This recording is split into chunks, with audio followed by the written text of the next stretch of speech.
The urban fabric of San Francisco is changing rapidly. There are many new skyscrapers in the city, including the new Salesforce Tower, which is one of the tallest buildings in San Francisco. Some of these projects cost over $1 billion and cover large sections of downtown and the waterfront, like the new Warrior Stadium. And of course, there are countless smaller projects being built throughout the city. These projects are creating a huge demand for construction materials. One of the most critical materials is concrete. Concrete is needed for foundations, floors, podiums, sidewalks, and streets.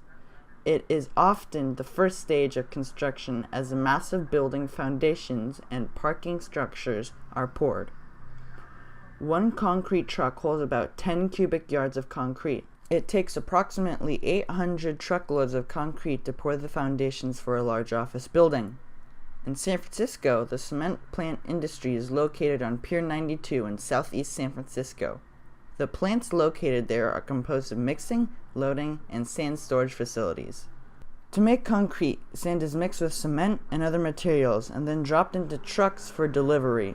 During this process, sand is released into the air, along with other materials associated with making concrete.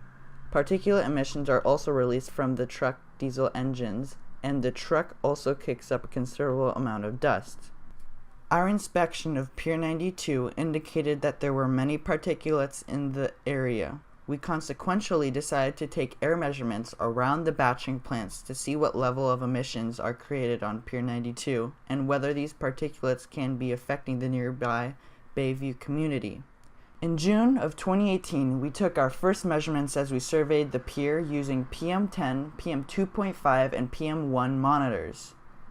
During a normal workday, our samples have shown that PM levels exceed 140 micrograms per cubic meter of PM2.5 particulates in the central plant mixing and sand hauling area.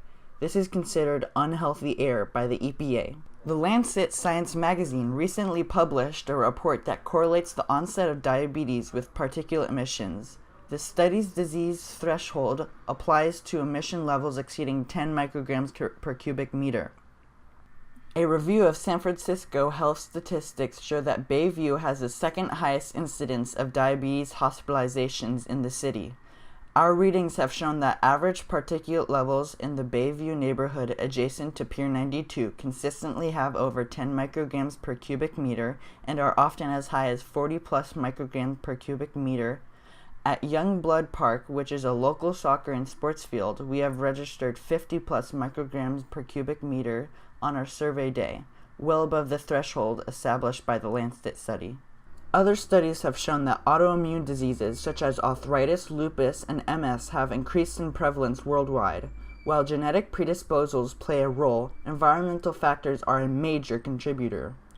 Relative to air pollution, particulate matter is so harmful that there is no apparent threshold of safety or level for which exposure is safe, and extensive research has found that even small changes in PM2.5 could result in significant health impacts.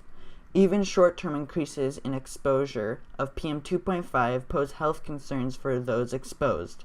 These health impacts are in addition to the more commonly known impacts of air pollution in humans, such as asthma, emphysema, and other lung diseases. Because problems need solutions, we recommend the following changes. Number 1. Cover the sand stocks on barges and aggregate lots along with all conveyors. This will stop sand from blowing away. Number 2. Cover the sand delivery trucks with tarps. These trucks are currently uncovered and the sand blows out of the truck into the air. Number 3. Keep truck traffic speeds down. Many trucks seem to drive at prudent speeds. Some trucks drive at twice the average speed, causing particulate rates to more than double. Number 4. Periodically water the roadway. The existing machine that cruises the area is not sufficient for controlling dust. Number 5. Regulators should take periodic air samples measuring PM2.5, PM1, and PAHs, a known carcinogen.